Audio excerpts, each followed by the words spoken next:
জব্বর খবর আছে, কাটাল রানী এতক্ষণে আমার নাম নিছে, মাতারি খেয়া দিল্লি পলাইছে, এখন আমার নাম জপিচ্ছে। উই নাকি আমাদের ডরায় না। শুনেন আগে আগে শুনেন।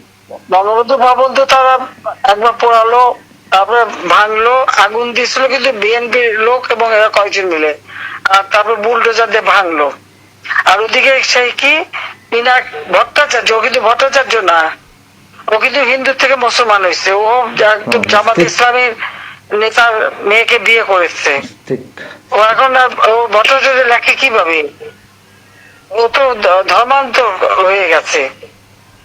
ওইটা তো এটা তো কোনো আশা নাই, কোনো মিডিয়াতে জানতে হবে তাই সোর্সটা না কেন, ওর শ্বশুর বাড়ি তো মানুষই যতদূর সম্ভব বোধহয় ত্রিশাল বা ইয়ে টাঙ্গাইলে না,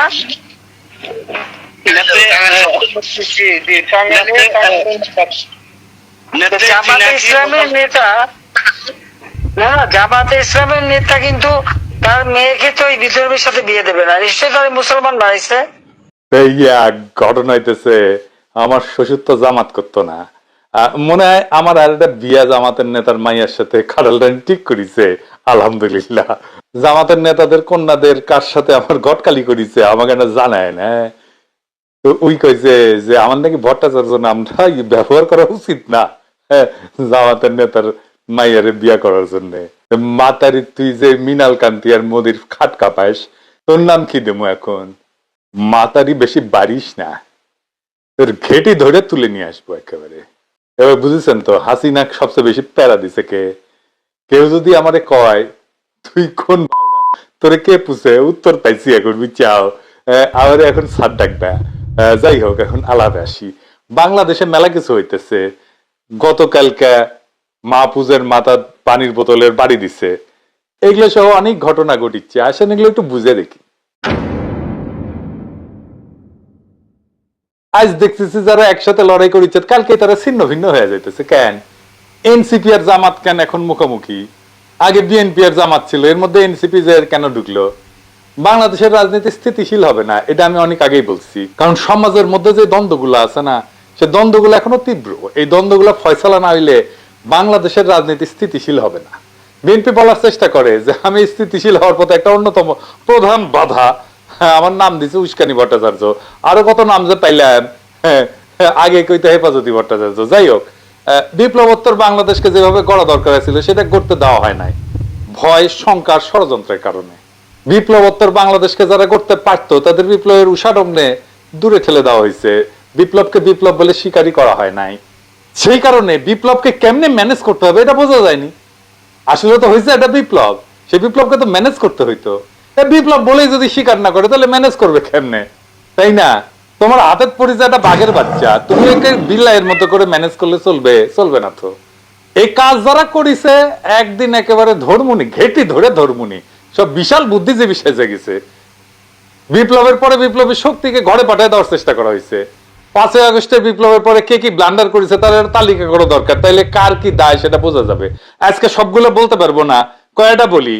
এটা বুঝলে আজকের পরিস্থিতি বুঝতে পারবেন, পরিষ্কার ভাবে দেশ কোন দিকে যাচ্ছে সেটা বুঝতে পারবেন। আমি এই ভুলগুলো না আগেও বলছি, কিন্তু একসাথে বলা হয়নি। আসেন আজকে একসাথে বলি। প্রথমে ছাত্রদের ভুল, নিজেদের শক্তিকে সংহত না করা। কিভাবে করতে পারতো? প্রথমে ছাত্র সংসদ নির্বাচন গুলো করে ফেলতে পারতো, জাতীয় কনভেনশন করতো, সবাই নিয়ে আন্দোলনে যারা পার্টিসিপেট করছে, নারীদের যে অংশগ্রহণ ছিল সেটাকে কনসলিডেট করার জন্য নারী কনভেনশন করতে পারতো, এলাকা এলাকায় আইন শৃঙ্খলা রক্ষাকারী বাহিনী তৈরি করতে পারতো। এটা 5 তারিখেই। তখন দেশে সরকার নাই, থানায় পুলিশ নাই, সেটাই সময় ছিল নিজেদের রাজনৈতিক শক্তিকে সাংগঠনিক শক্তি হিসেবে রূপান্তর ঘটানোর। করেন নাই, কইছিলাম করেন নাই। তখন শেখ একজনের কি বিশাল হ্যাডম রে ভাই, কথাই শুনে না। আমরা কোন বালেশ্বর বাল হরিদাস পাল? বিপ্লবী সরকার গঠনের দারুণ ব্যর্থতা দেখাইছে। বিপ্লবের সাথে সম্পর্কহীন লোকদের দিয়ে সরকার তৈরি করছে যাদের ন্যূনতম রাজনৈতিক ক্ষমতা নাই, প্রজ্ঞাও নাই। সরকার যে একটা পলিটিক্যাল ইনস্টিটিউট, দেশের সবচেয়ে বড় পলিটিক্যাল ইনস্টিটিউটের মাথায় ছিল না। বিপ্লবের প্রথম প্রহরে বিপ্লব হয়ে গেছে, এটা ছাত্ররাই করেছে। কারণ সরকার তো গঠন করেছে ছাত্ররাই। প্রফেসর ইউনূসও কইছে যে ছাত্ররা তারা নিয়োগ করছে। তারপরে বিপ্লবের প্রধান একমাত্র স্টেক হোল্ডার হিসেবে নিজেদেরকে দাবি করছে এবং বিবেচনা করছে, দাবি করা শুধু না বিবেচনা করছে, নিজেদেরকে বিপ্লবের পিতা মাতা মাস্টার মাইন্ড এইসব ভাবিছে। তারা নিজেরা বুঝে নাই যে তারা আসলে 1971 শেখ মুজিব, যার নাম মুখে নিয়ে যুদ্ধ হচ্ছে, কিন্তু সে কিছু করুক না করুক রাজনৈতিক লড়াই এজেন্সি জনগণ নিয়ে নিছে, লড়াই হচ্ছে তাদের নামে। সে চুপ করে বসে থাকলেও মাঠে লড়াই থামবে না, লড়াই চলবেই। কারো কোনো ক্রেডিট থাকলে দিতে অসুবিধা নাই, কিন্তু নিজেরে অলমাইটি ভাবা শুরু করলে মুজিবের মতো বিপদে পড়তে হয়। তারা পড়িছে, কিছু পার্সোনালিটি দাঁড়াইছে কিন্তু দল দাঁড়ায় নাই, রাজনীতিও দাঁড়ায় নাই। ছাত্রদের এই মনোভাব তৈরির পিছনে কিছু তালেবরের দায় আছে, আমি আর কইলাম না নাম, আপনারা চিনেন। মেলা শত্রুতা কামাইছে, আর শত্রুতা কামাইলাম না। লড়াই কোনো ব্যক্তির কারিশমায় হয় না, লড়াই হয় জনগণের কালেকটিভ উইলে, সংগঠিত ইচ্ছায়। জনগণ নেতৃত্বের মুকুট কারো মাথায় পরায় দেয়, যারে দেয় সে ভাগ্যবান, কিন্তু সে না থাকলে অন্য কেউ চালায় নিত লড়াইটা। এটা যারা জিন্দেগিতে রাজনীতি করে নাই তারা বুঝে না, বুঝবেও না। জিন্দেগিতে যারা রাজনীতি করে নাই তারা বুঝে না, জিন্দেগিতে রাজনীতি না করে এই টাইমে অনেকে পরিচিতি পাইছে আর রাজনীতির হারকুলিস হইতে আসছে। যাই হোক, এবার আসি সেনাপ্রধানের ভুলে। দ্বিতীয়, সেনাপ্রধান হাসিনা পরিবারের লোক। জুলাই আগস্ট বিপ্লবে সে সামরিক বাহিনী ব্যবহার করে বিপ্লব দমানোর চেষ্টা করেছিল, তার কমান্ডে থাকা সেনাবাহিনী গুলি করে মানুষ মারছে, টেকনিক্যাল সাপোর্ট দিছে, গোয়েন্দা তথ্য দিছে। হাসিনা পড়ার পরে আওয়ামী লীগারদের রক্ষা করছে ক্যান্টনমেন্টে আশ্রয় দিয়া। প্রফেসর ইউনূসকে আয়না ঘরে ভিজিট করতে দেয় নাই। জেনারেল মুজিব সহ অনেক দুর্বৃত্ত জেনারেলদের পলায় যেতে সাহায্য করছে, দুর্বৃত্ত জেনারেলদের রক্ষা করার চেষ্টা করছে, বিচারকে বাধা দেওয়া সহ নানা ফাউল করেছে সে। তার সবচেয়ে বড় চিন্তা তারে কে প্রোটেক্ট করবে। এই চিন্তায় কোনো অসুবিধা নাই, আমি যদি এই জায়গায় থাকতাম তাহলে আমি চিন্তা করতাম যে আমার চাকরি চলে গেলে আমার কে প্রোটেক্ট করবে। সেই জন্য সে নানা প্রজেক্ট নিছে, খালেদা জিয়ার সাথে দেখা করে একটা নেগোসিয়েট করেছে, বিএনপির সাথে অ্যালাইন করেছে নিজেকে, ইন্ডিয়ার সাথে অ্যালাইন করেছে, এরে ওরে টাকা পয়সা দিয়ে দলে টানতেছে। কারে কারে টাকা টুকা দিছে সেটা না বলি, কিন্তু কেমনে টাকা দিছে, কই থেকে দিছে সেটা একটা একটা একটা একটা হিন্টস দেয়া দিই আর কি। ধরেন যে একে আজাদ, সে একটা ক্যাশিয়ার হয়েছে ওয়াকার সাহেবের টাকা হাত দিয়ে ধরতে হয় না। কইবে আজাদ সাহেব এই যে ছাত্রদের তো আপনাদের সাহায্য দরকার, চাও রাজনীতি করতে আসছে, খরচাপাতি আছে না, আমাদের সবারই সাহায্য করার দরকার, তাই না? দেখেন তো কিছু যদি করতে পারেন। তো হইয়া গেল, ওই যে শহীদ পরিবারের ইফতার পার্টি শোনা যায় কে আজাদ ছিল এটা বড় ডোনার। যাই হোক, ওয়াকার সাহেব আপনি তো রাজনীতি করেন নাই জিন্দগিতে, আপনিও আর একটা তালেবার হইছেন, কিন্তু কাজটা তো পলিটিক্যাল। পলিটিক্যাল কাজটা কিভাবে করতে হবে সাজেশন তাদের আপনারা দিতে পারবে একমাত্র রাজনৈতিক লোকেরা। আন্দারে কুন্দারে ট্রাই করতেছেন আপনি, আপনার হচ্ছে সামিরা দিয়া আল জাজিরা ডকুমেন্টারি নিজেরে হাইলাইট করেছেন, এরে ওরে দিয়া নিজেরে হাইলাইট করাচ্ছেন, ঘোষ স্টোরি লাগাইতেছেন, এই যে দেখেন। তো এটা দিয়ে হয় না ওয়াকার সাহেব। আপনারে আমি রাজনীতি একটা সিম্পল কৌশল শিখাই দিই, বিনা পয়সায়। সৃষ্টিকর্তার পরে জনগণ তার অনুগত হবে, আর কিছু লাগবে না। রাজনৈতিক দল জনগণ না, কিন্তু বিদেশি রাষ্ট্র জনগণ না। জনগণ কারে বলে সেটা জানতে হবে। জনগণ মানে সিভিল ভয়েস, সিভিল ভয়েস চিন্তা হবে আপনারে। এইটা একটা পলিটিক্যাল টাস্ক, এইটা পাবলিক রিলেশন না রে ভাই। আর পাবলিক রিলেশনকে পলিটিক্স ভাবতেছেন, আর আপনি যা যা করতেছেন তা সবকিছু বিপদ বাড়াইতেছে রাষ্ট্রের, আপনার নিজেরও। আপনি মাথা ঠান্ডা কইরা চিন্তা করেন ওয়াকার সাহেব। আপনি তো বিএনপির সাথে সিস্টেম করেছেন, ইন্ডিয়ার সাথে সিস্টেম করেছেন, আওয়ামী লীগের সাথে তো সিস্টেম আছেই। আপনাকে অনিশ্চয়তা কাটছে, বিপদ কাটিছে, কাটে নাই, কেন কাটে নাই নিজের জিগান। কারণটাও কয়ে দিই, কারণ হচ্ছে যে আপনি এখনো জনগণকে রিচ করতে পারেন নাই। এবার আসি জামাতের ভুলে। জামাত তার ৭১-এর ভূমিকা নিয়ে কি করবে এটা বুঝতে পারতেছে না। সে সবসময় ভয় থাকে, এই মনে হয় তারা জয় বাংলা করিয়া দিল ৭১ নিয়ে। তার যে জনসমর্থন বাড়ছে এটা মনে হয় সে জানে না, সে আত্মবিশ্বাসী হইতে পারে নাই। গেদা পোলা দেখেন না, গেদা পোলা নিজের পাতে নিজেই ভয় পায়। ওই জামাত নিজের জনপ্রিয়তায় নিজেই ভয় পায়। সে কিভাবে করবে নেভিগেট এই পরিস্থিতিতে বুঝতে পারতেছে না। একবার সন্তোষ শর্মারে আনে, আর একবার বিএনপির সাথে অ্যালায়েন্স করতে যায়, একবার রোজার আগের নির্বাচন চায়, আর একবার ইন্ডিয়ার সাথে বসে কথা বলে, একবার সংস্কারের পরে নির্বাচন চায়। এক্স্যাক্টলি কি চাই সেটা স্পষ্ট না। জামাতের মধ্যে কিছু এলিমেন্ট আছে যারা গোয়েন্দা সংস্থার পারপাস সার্ভ করে।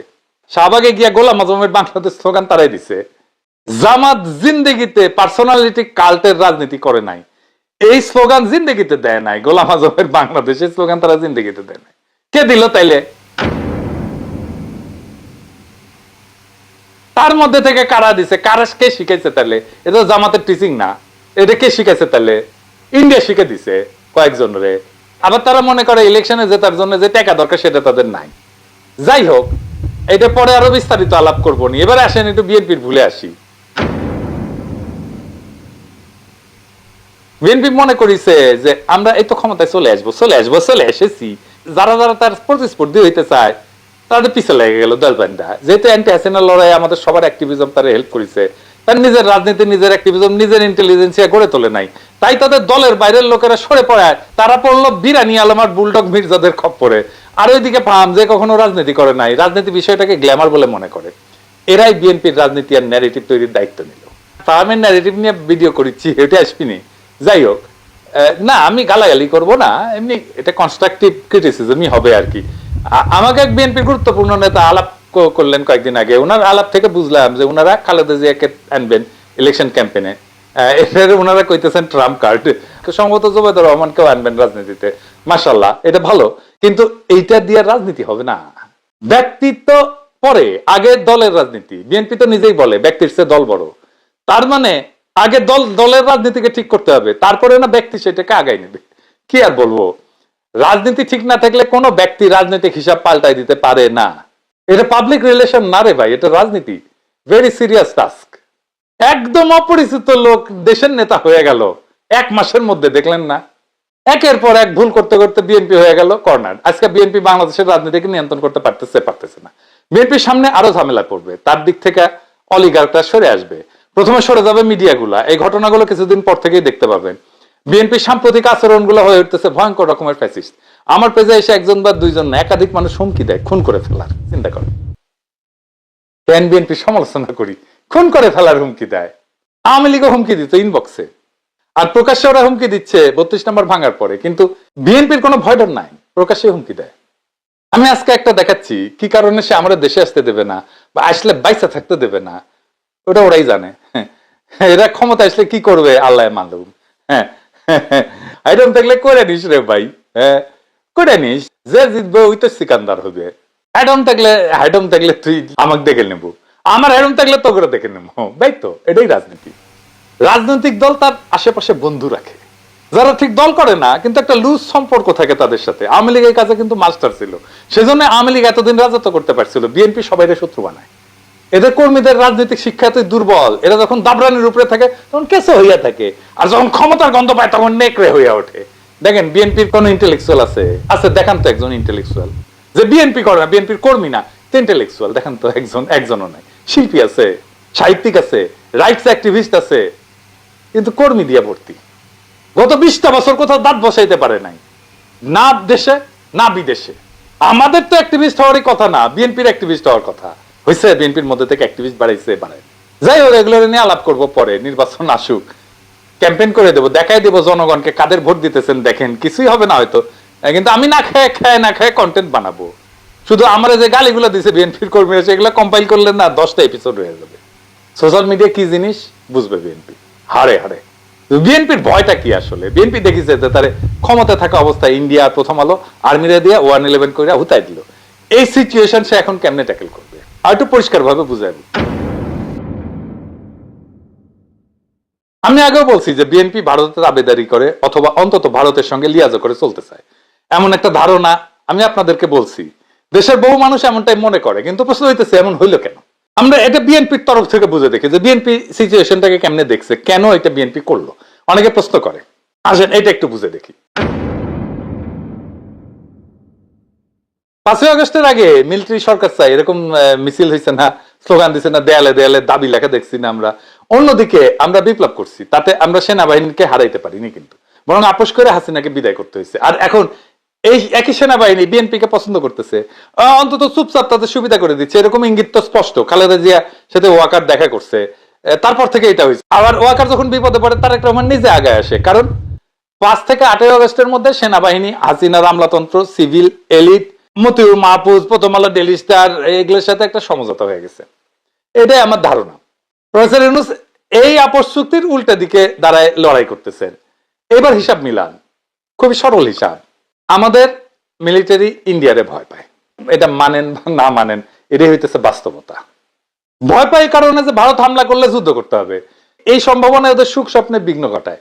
এই ভয় থেকে তাবেদারির গোড়াপত্তন। বিএনপি জানে এই সমঝোতার বিরুদ্ধে জনতাকে সঙ্গে নিয়ে কত দূর যাওয়া সম্ভব, সেটা তারা 15 বছর আগে বুঝে গেছে।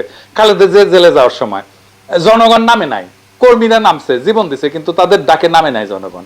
এই লিমিটেশনটা বিএনপি বুঝে এই শাসন ব্যবস্থা, এই মিলিটারি কর্পোরেট পার্টনারশিপ, এই আমলা এলিট পার্টনারশিপ কতটা শক্তিশালী হারে হারে জানে বিএনপি। তো যে আর্মিকে আমরা পরাস্ত করতে পারিনি, যে আর্মিকে আমাদেরকে আপোষ করে কাজে লাগাইতে হয়েছে, সেই আর্মি যে ভারতের মুখ চেয়ে চলে, সেই আর্মির বিপরীতে দাঁড়াইতে আমরা বিএনপিকে চাপ দিতেছি। বিএনপি এটা কেমনে সহ্য করবে? বিএনপি মনে করতেছে জনগণের শক্তি যদি দৃশ্যমান না হয়, যদি বিকল্প নেতৃত্ব দৃঢ় না হয়, যদি দেশের সামরিক এবং বেসামরিক এলিট ভারতপন্থী থেকে যায়, তাহলে বিএনপির কিসের উপর ভর করিয়া পজিশন নিবে? মির্জা ফখরুল কিন্তু বলছে যে বিএনপি একটা বিপ্লবী দল না, এটাই হয়েছে মূল সমস্যা। আমি সোজা কথায় বলি, আমি যে দলের দায়িত্ব পালন করি, এই দলকে পুরোপুরি একটা লিবারেল ডেমোক্রেটিক পার্টি, উদারপন্থী গণতান্ত্রিক দল। বিএনপি কোন বিপ্লবী রাজনৈতিক দল নয়। বাংলাদেশে একটা দরকার ছিল একটা বিপ্লবী ব্যবস্থা, বিপ্লবী দল।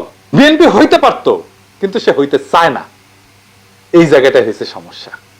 দেশের এই রাজনৈতিক বাস্তবতা বদলাইতে হবে, জনগণকে জাগাইতে হবে, ইতিহাসকে এমন জায়গায় নিয়ে যেতে হবে যেখানে আপোষ না, আত্মমর্যাদাই হবে রাজনীতির কেন্দ্র। সেই পথে গড়ে উঠবে এমন রাজনৈতিক শক্তি যারা তাবেদারি না করে ক্ষমতায় যেতে পারবে। বাংলাদেশ সেই শক্তির অপেক্ষায় আছে। বাংলাদেশের জনগণ বোঝে বাংলাদেশে হাসিনার ফ্যাসিবাদ, বাংলাদেশের দুর্দশার কারণ হইতেছে ভারত। ভারতের সকল ইন্টারেস্টকে বাংলাদেশে পরাজিত করেই বাংলাদেশের রাজনীতিকে আগাইতে হবে। বিএনপি ভারতের সাথে যে আন্ডারস্ট্যান্ডিং করছে, এই আন্ডারস্ট্যান্ডিং এর জন্যই আওয়ামী লীগের নিষিদ্ধের প্রশ্নে সে মাঠে নামতে পারে নাই। সালদিন সাহেব কইছে আমাদের কেন শাহবাগে যাইয়া আওয়ামী লীগ নিষিদ্ধের কথা কইতে হবে? আমরা তো প্রফেসর ইউনূসকে বলেই আসছি। তো আপনারা ডিসেম্বরের মধ্যে যে নির্বাচন চাই, এটা তো প্রফেসর ইউনূসকে বলে আসছেন, তো সেটা নিয়ে মাঠ গরম করেন কেন সালাউদ্দিন সাহেব? আন্দোলনের হুমকি দেন কেন? বিএনপির রাজনীতি যে আওয়ামী লীগ পছন্দ করতেছে, এটা তো হাসান মাহমুদের কথায় স্পষ্ট। শুনেন, আওয়ামী লীগ নিষিদ্ধ করার কথা বলে সেটির বিপক্ষে যে বিএনপির যে অবস্থান, সেটির জন্য তাদেরকে ধন্যবাদ জানাই। আজকে যখন মুক্তিযুদ্ধকে অস্বীকার করার অপচেষ্টা হচ্ছে, সেটির বিরুদ্ধে বিএনপি অবস্থান নিয়েছে, সেজন্য তাদের ধন্যবাদ জানাই। এখন কথা হইতেছে এই যে জুলাই আগস্ট বিপ্লবে আমরা তো ভারতকে পরাজিত করলাম, এখন কি ভারত থেমে আছে? পরাজিত হয়ে চলে গেছে? না, যায় নাই, থেমেও নাই। ইন্ডিয়া সারাক্ষণ শয়তানি করতেছে। এই যে শাহবাগে গোলাম আজমের বাংলাদেশ স্লোগান দেওয়া, এটা ইন্ডিয়ান এজেন্সির কাজ। এটা করাইছে যেন পাল্টা বাম, এনসিপি, বিএনপি, ছাত্রলীগ একসাথে আনা যায়। বিএনপি তার কর্মীদের হতাশা কাটানোর জন্য এই প্রোগ্রামে ঝাঁপায় পড়ছেও। এনসিপি আর বিএনপির যে দূরত্ব তৈরি হয়েছিল সেটা চলে গেছে, দেখেছেন? বিএনপি একলা হয়ে যাইতেছিল, এখন জামাত একলা হয়ে গেছে বলে মনে হইতেছে। এনসিপি শাহবাগে লোক জোগাড় করতে পারে নাই। মাদ্রাসা থেকে হেফাজত আর জামায়াত না আসলে পুরো সমাবেশ ফ্লপ করতো। তো এই এনসিপি সাকসেসফুল প্রোগ্রাম করে আওয়ামী লীগ নিষিদ্ধের রাজনীতি করলো, জামাত হেফাজত আর ইসলামপন্থীদের কান্দে চেপে, আর মোমবাতি হাতে জাতীয় সঙ্গীত গাইতেছে বিএনপি বাম ছাত্রলীগের সাথে। এটা কার সিগনেচার প্রোগ্রাম? এই মোমবাতি জ্বালানো কার সিগনেচার প্রোগ্রাম? মোমবাতি জ্বালায় গান গাওয়া এটা ইন্ডিয়ান সিগনেচার প্রোগ্রাম, বাম আওয়ামী লীগ ইন্ডিয়ার সিগনেচার প্রোগ্রাম। এরশাদ আমল শেষ হওয়ার পরে একটা গোয়েন্দা পরিকল্পনা ফাঁস হয়েছিল। সেইখানে কি কিভাবে আন্দোলনের বিভক্তি আনা হবে সেই সমস্ত পরিকল্পনার কথা বলা হয়েছিল। যেমন বাঙালি জাতীয়তাবাদ, বাংলাদেশি জাতীয়তাবাদ, বাকশাল, বহুদলীয় গণতন্ত্র, জিয়া, মুজিব, ৭ই মার্চ স্বাধীনতার ঘোষণা, এই সমস্ত ইস্যু আনা হবে। কাজ করে নাই পরিকল্পনা। এই জাতীয় সঙ্গীত আর গোলাম আজমের বাংলাদেশে বিতর্ক একই জিনিস, দেখতেছেন না? কিন্তু দেখেন এটা প্রতিক্রিয়া কি হইলো। প্রতিক্রিয়া মাহফুজ এমন শুরু করলো, সে আওয়ামী লীগের ভাষায় কথা বলা শুরু করলো, আওয়ামী লীগের ন্যারেটিভ নিয়ে কথা বলা শুরু করলো। এনসিপিও তাই করতেছে। জামাতের রাজনীতি ক্রিটিক আছে, সমালোচনা আছে, আপনি সেটা করতেই পারেন, সে অধিকার সবার আছে। কিন্তু লীগ যে ভাষায় করে, যে বয়ানে করে, সেই ভাষায়, সেই বয়ানে যখন জামাতের সমালোচনা করবেন, তখন আপনি ইন্ডিয়ার পারপাস সার্ভ করতেছেন। বিএনপি সে একই ভুল করছে, এনসিপি একই কাজ করতেছে। তো ভাইডি, তুমি তো রয়ের খপ্পরে পড়িছো। এনসিপির সম্ভাবনা তারা শেষ করে দিচ্ছে। আমার মনে হয় না আর এনসিপি দাঁড়াইতে পারবে। তারা এখন বিএনপির সাথে একটা অ্যালাইনমেন্টে যাবে, তবে এনসিপি ভাঙবে। আমার অনুমান হাসনাত থাকবে না এনসিপিতে, হাসনাত থাকতে পারবে না। হাসনাত বাইরে হয়ে গেলে এনসিপির ৮০% হাসনাতের সাথে যাবে। বাংলাদেশের মেইন স্ট্রিম রাজনীতি হবে ভারতীয় আধিপত্যবাদের বিরোধী ইসলামী ধারার রাজনীতি। এই জায়গাটা কার্যকরভাবে মার্চ ফর গাজা আর শাহবাগ 2.0 পূরণ করতে পারতো। এইটা ইন্ডিয়া বুঝে গে, মানে এই জায়গায় যে ঐক্যটা হয়েছে না, সেইটাই পূরণ করতে পারতো এই গ্যাপটা। এইটা ইন্ডিয়া বুঝে গিয়ে গোমারা সারা করে দিল এই ঐক্যে। অসুবিধা নাই, এই ঐক্য আবারও দাঁড়াবে। এমন ভাঙা গড়া চলতেই থাকবে কিছুদিন, কিন্তু বাংলাদেশ ইন্ডিয়ার সাথে অ্যালাইন করে চলা কোনো রাজনীতি টিকবে না। সেটা বিএনপির রাজনীতি হলেও সেটা টিকবে না, জামাতের রাজনীতি হলেও টিকবে না। বিএনপি যে রাস্তায় যাচ্ছে তাতে বিএনপি অপ্রাসঙ্গিক হয়ে যাবে বাংলাদেশের রাজনীতিতে। আগামী 20 বছরের মধ্যেই সম্ভবত আমরা আর একটা মুসলিম লীগ দেখতে যাচ্ছি। কি আর করা, আগামী রাজনীতিতে বিএনপিকে সহযোদ্ধা হিসেবে পাইলে ভালো হইতো, কিন্তু বিএনপি সেই দম নাই। আফসোস, বাংলাদেশ আগাবে তার শক্তি নিয়েই আগাবে। আগামীর রাজনীতির গতিপথ নির্ধারিত হয়ে আছে। যেটা দেখতে পারে এটা যে ধারণ করতে পারে তারাই আগামী নেতা, সেই নেতাদের অপেক্ষায় আমরা আছি। বাংলাদেশ এখন এক অস্থির কিন্তু সম্ভাবনাময় সন্ধিক্ষণে দাঁড়ায় আছে। এখানে বিভ্রান্তির সাথে জন্ম নিছে নতুন ঐক্যের বীজ। যারা আজ বিভ্রান্ত তারা কাল নির্ভীক হইতে পারে, যারা আজ প্রতারিত তারা কাল প্রবল প্রতিরোধ করতে পারে। এই বিশ্বাস আমাদের ধারণ করতে হবে। আমরা দেখছি বিপ্লবের পরে বিপ্লবীদের অবমূল্যায়ন হয়, সুবিধাবাদীরা ক্ষমতা কুক্ষিগত করে, আর পুরনো খেলোয়াড়রা নতুন চেহারা পরে ফিরে আসে। কিন্তু ইতিহাসের রথচক্র তাদের থামায় না। জনগণ ঠিকই নতুন রাজপথ খুঁজে নেয়, নতুন নেতার মুখ চিনে নেয়। আজ বাংলাদেশ সেই সন্ধিক্ষণ যেখানে জনগণ ফ্যাসিবাদ নয় আত্মমর্যাদা চায়, তবেদারি নয় স্বাধিকার চায়, আর ছলনার রাজনীতি নয় নির্বাচন গণতান্ত্রিক বিকল্প চায়। আমরা যারা আজ এই বাস্তবতা চিহ্নিত করছি, আমাদের কাজ শুধু সমালোচনায় থেমে থাকা না, আমাদের কাজ হচ্ছে সেই ভবিষ্যতের ভিত্তি গড়ে তোলা, যেখানে আপোষ নয় আদর্শ থাকবে, যেখানে নেতা নয় নেতৃত্ব থাকবে, আর যেখানে ভারত নয় বাংলাদেশই হবে বাংলাদেশের রাজনীতির কেন্দ্রবিন্দু। এইটা সময়ের দাবি। যারা সাহস করে সত্য বলবে, পথ দেখাবে, জনগণের পাশে থাকবে, তাদের দিয়েই গড়া হবে নতুন বাংলাদেশ। এটাই আমাদের আগামী রাজনীতি, এটাই আমাদের অভ্যুদয়। জয় হোক জনগণের, জয় হোক বাংলাদেশ।